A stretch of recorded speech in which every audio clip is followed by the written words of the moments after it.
Hello guys. आज की इस वीडियो में मैं आपको कुछ ऐसे फैक्ट्स बताऊंगा जो शायद आज से पहले आप लोगों ने नहीं सुने होंगे। तो इस वीडियो को एंड तक ज़रूर देखना और पसंद आए तो लाइक करना और चैनल को सब्सक्राइब करना। दोस्तों, स्पेस में ऐसे तो बहुत सारे रहस्य छुपे हुए हैं, लेकिन आज के टाइम जहां साइंस ने इतनी तरक्की कर ली है, फिर भी उनके पास स्पेस को लेकर बहुत कम इन्फॉर्मेशन है।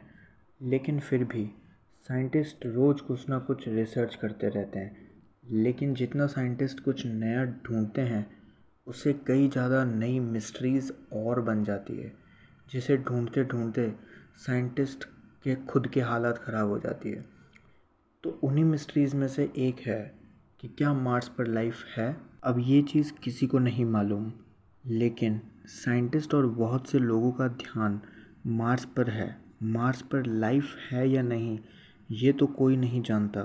लेकिन जिस तरीके से टेक्नोलॉजी आगे बढ़ रही है, हमें ये लगता है कि आने वाले कुछ सालों में ये मिस्ट्रीज़ भी सॉल्व हो जाएंगी। According to some science research, Mars आज से 3.8 बिलियन ईयर्स पहले मार्स कम्प्लीटली फ्रोज़न था।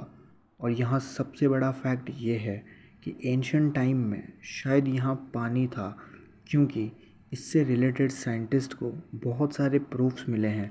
लाइक उनको घाटियाँ, पहाड़ और वो सब कुछ मिले हैं। और साइंटिस्ट का ये कहना है कि शायद हो सकता है कि आज से कई सालों पहले यहाँ पे लाइफ रही होगी।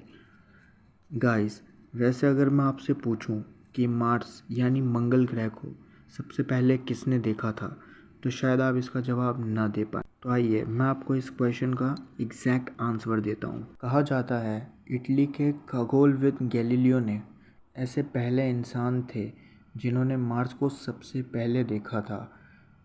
उन्होंने एक बहुत ही एंशियंट टाइम की दूरबीन से साल 1609 में मार्स को देखा था। और अगर आज के समय की बात करें तो साइंटिस्ट को मार्स पे गड्ढे और पहाड़ मिले हैं।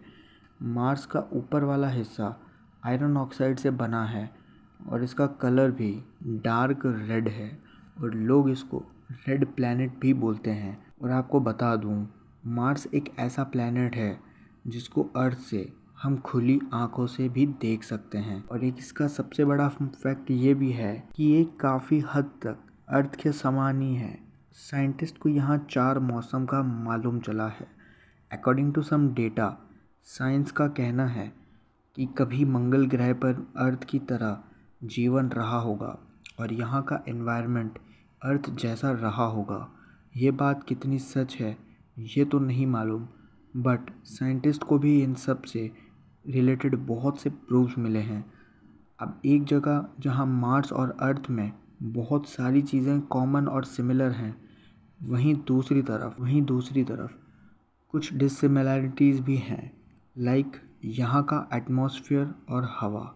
मार्स का एटमॉस्फेयर बहुत ही वीक है कंपेयर टू अर्थ, और ये इतना वीक है कि स्पेस से यहाँ रेडियो एक्टिव रेस की बारिश होती है। और इस पर साइंटिस्ट का ये तक कहना है कि शायद इस रेडियो एक्टिव रेस की बारिश की वजह से ही यहाँ का पानी सूख गया होगा और वो स्पेस में चला गया होगा।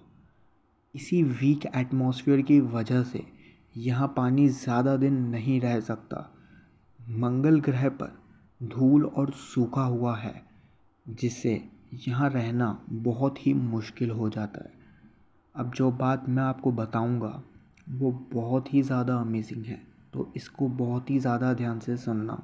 हमारे पूरे सोलर सिस्टम में सबसे ज़्यादा धूल यानी कि मिट्टी जो है वो सबसे ज़्यादा मार्स पर है। और मिट्टी से भरा हुआ ये मार्स शांत नहीं रहता। इसका मतलब ये है कि यहाँ पे सबसे ज़्यादा तूफान आते हैं। अगर हम सारे सोलर प्लैनेट्स की बात करें तो हमारे पूरे सोलर सिस्टम के अंदर मार्स एक इकलौता ऐसा प्लैनेट है जहाँ पे मिट्टी से भरा तूफान आता है। और वो सिर्फ 1 या 2 दिन का नहीं होता, वो कई महीनों तक चलता है, जिससे मार्स का पूरा आसमान मिट्टी से भरा हुआ दिखता है।